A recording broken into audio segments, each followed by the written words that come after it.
সাইকোলজিতে একটা টার্ম আছে যেটাকে এনডিই বা নিয়ার ডেথ এক্সপেরিয়েন্স বলে। নিয়ার ডেথ এক্সপেরিয়েন্স হচ্ছে ঠিক মৃতপ্রায় না, মানে মৃত্যুর মতো অভিজ্ঞতা। কিছু সিচুয়েশনে পড়ে মানুষের নিয়ার ডেথ এক্সপেরিয়েন্স হইতে পারে, যেমন দুর্ঘটনা পড়ে মানুষের প্রায় মৃত্যু অবস্থা এমন হয়ে গেছে, বা মানুষের ঘুমের ঘোরেও নিয়ার ডেথ এক্সপেরিয়েন্স হইতে পারে, বা ভালো মানুষ বসে আছে তার নিয়ার ডেথ এক্সপেরিয়েন্স হইতে পারে।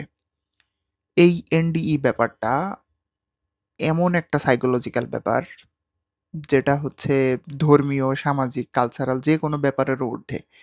পৃথিবীর বিভিন্ন কালচারের মানুষের সাথে সেম কাহিনীটা ঘটছে, এবং এই এনডি যাদের সাথে ঘটছে তারা যেই এনডির এক্সপেরিয়েন্সটা ব্যাখ্যা করছে, সবার এক্সপেরিয়েন্স একেবারেই কমন। সবার ব্যাখ্যা ও হইতে পারে আমাদের দেশের কোনো মানুষ, বা মেক্সিকোর কোনো মানুষ, বা অস্ট্রেলিয়ার কোনো মানুষ যাদের সাথে পরস্পরের ধর্মের কোনো মিল নাই, হচ্ছে কালচারাল কোনো মিল নাই, ভাষাগত কোনো মিল নাই, কিন্তু সবাই সেম ব্যাখ্যাটা করে। এনডির ইনফ্লুয়েন্সে সবার ব্যাখ্যা সেম।